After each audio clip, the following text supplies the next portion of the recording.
Wanted to share with you folks real quick while I have a little bit of free time here.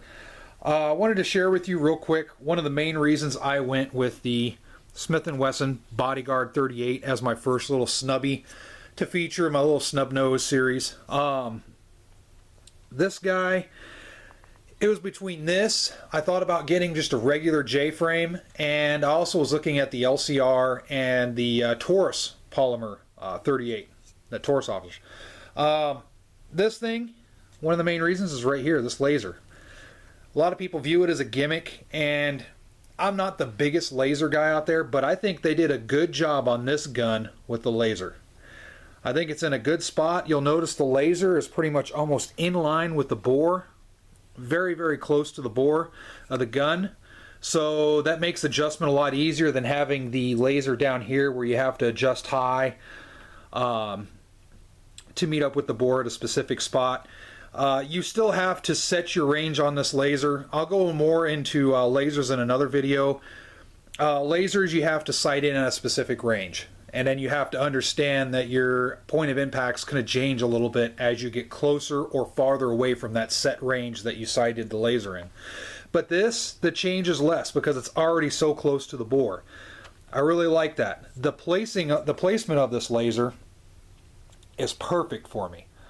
I can draw this and hit the laser with my thumb as I come out of my holster or pocket, and it's actuated. No problems. I don't have to worry about accidentally hitting the ambidextrous cylinder release here. It's not an issue.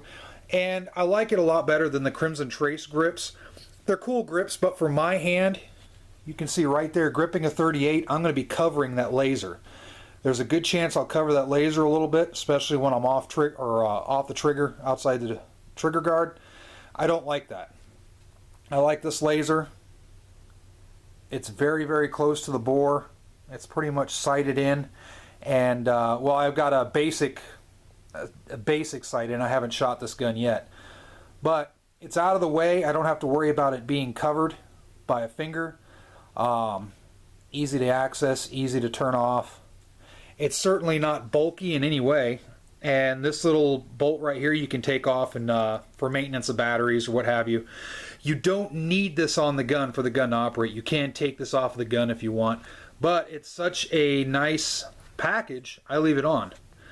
There's a lot of times where I think, you know, if I was to use this gun, I wouldn't even think about using the laser, but I might change the way how I draw snub nose revolvers and just practice putting my thumb up here as I draw and just actuate it as it comes out. And there you go.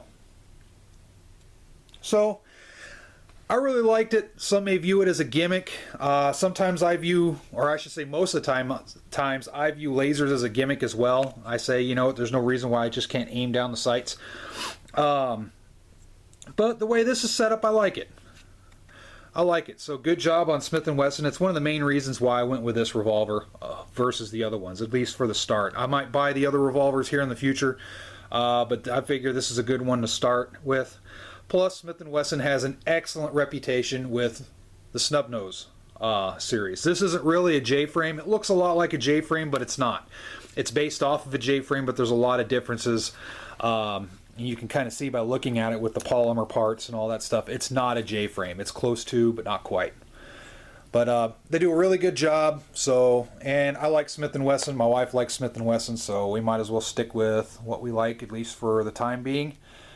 And we'll go from there. So, just kind of an explanation. This is one of the main reasons why I went with this revolver. Plus the price point. I mean, I got this for $3.99.